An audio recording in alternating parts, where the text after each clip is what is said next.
Welcome to the nightclub, guys. It's your host, Night Wrencher.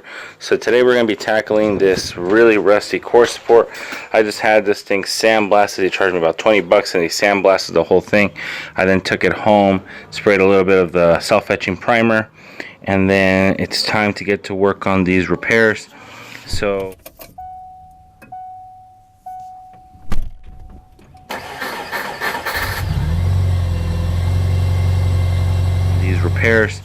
So there's rust breakage on the middle all along the seam right here. These are starting to get weak, and then on the other side we've got the same thing but probably like 100 times worse. So this is what it looks like. On the other side I've already ripped it open, and then we're going to be taking care of that as well. We're also going to be covering all this stuff.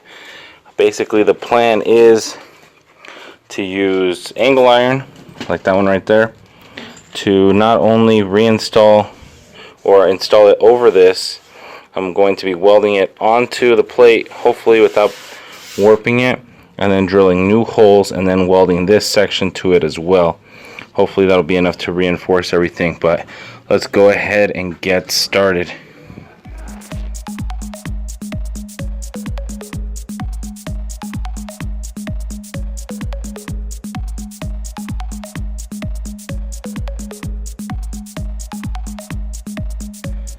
Okay, so I'm going to be starting, this is 16 inches of just 2-inch angle iron, and I'm going to be going and starting to tack weld from the inside out, just like if you were doing head bolts.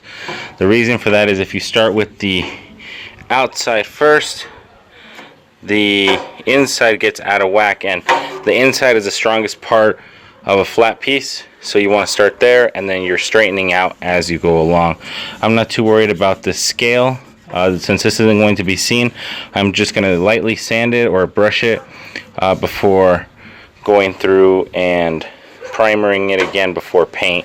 Plus this is on the inside face and no one's really actually going to be seeing this part, but I do want this because I don't want this to snap off on the freeway or something, and that wouldn't be good. So let's go ahead and keep going.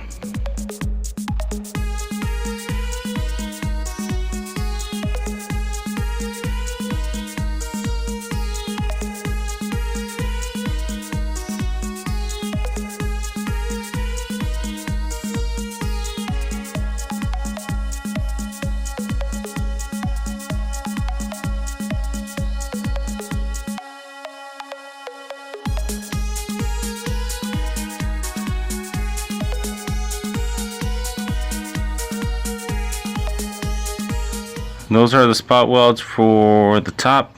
Those are all nice and tight. Now what I'm focusing now is the bottom. Same basic process. Supposed to look like that, not like this. So that's what I'm working on now.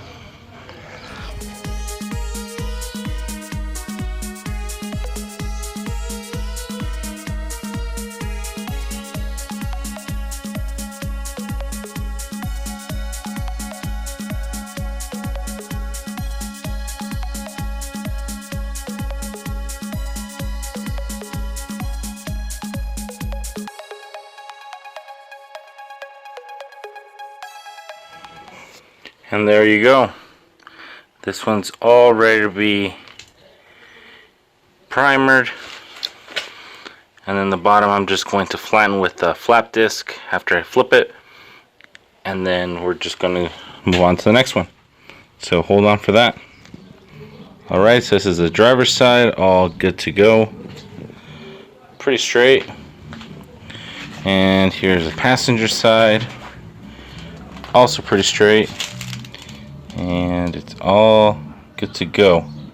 Some of the welds came out pretty good, some didn't. This side was actually a lot harder to weld simply because this thing was all corroded on the inside. So even though it's a certain gauge of metal that should be safe to weld like the other side, this one actually had so much rust, so had a lot of impurities, and I was poking a lot of holes as I was welding, but this will hold definitely after I get it all back together. So I'm gonna flip it over to the other side.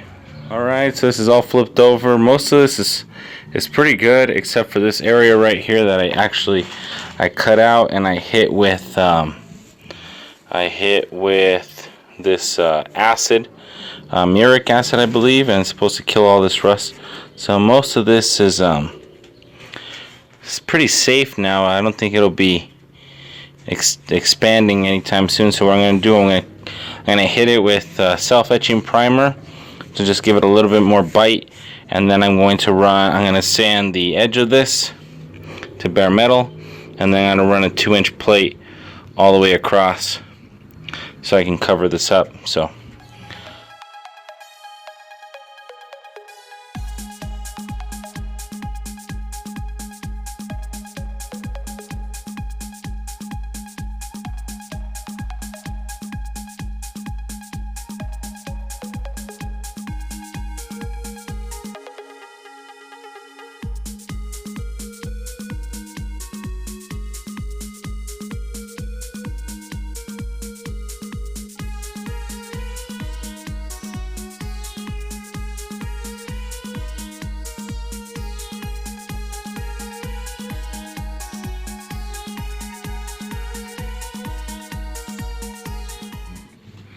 man, that was a lot of welding.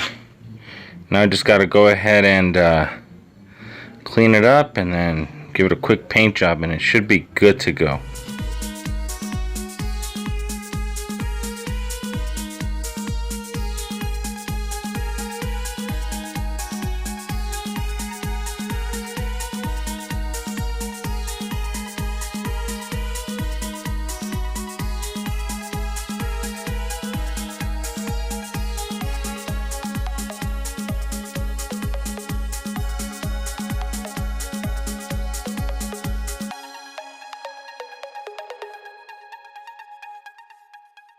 Well, that about takes care of everything.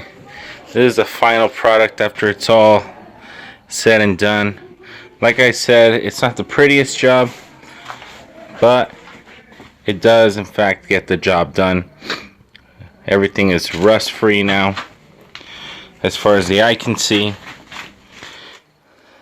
This has all been repaired. After I have it reinstalled, I'll be drilling out these holes, but no more open metal, and everything's back the way it's supposed to be. So I'm just gonna flip this up so you guys can see the final product of the front.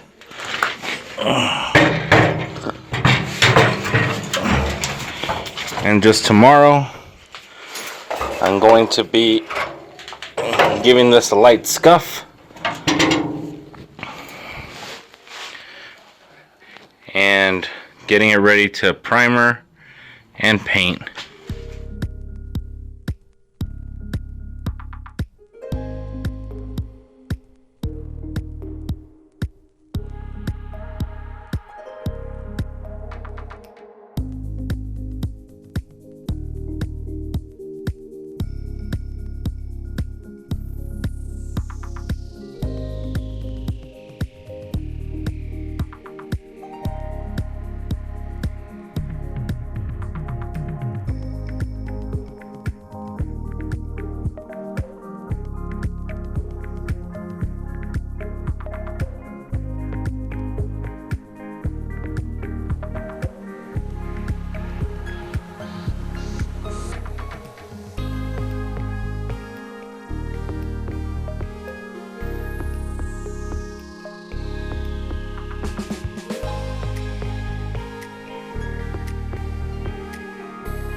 So this is a core support 2 weeks later. It did get a little bit dusty, but the paint's 100% dry. I've already been working on it. I've already started the reassembly on it.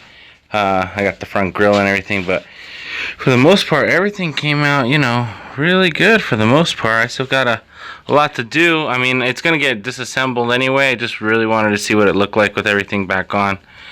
But oh, there's a smudge right there. That's not paint, that's a smudge. So that's a smudge. Oh, that's gross. So yeah, everything's pretty much good to go. These are the repairs that I made. As you can see, they're noticeable, but I mean, we're looking at the wrong side. This is basically going to be unseen for the most part. We've got the on this side I've already got the holes drilled out for the little fender that goes over the top, and then from there it just bolts on to this guy right here and to that guy right there, and then I'm going to make another bracket temporarily that's going to hold it from here to the frame. But overall, it not bad for a, what is it, almost 50, almost, it was like 45-year-old core support, all restored and ready to go. Pretty happy with the job well done, and I look forward to finishing up the rest of the truck. So I guess that's everything for now. I hope to see you guys all in the next one. Night Wrencher out.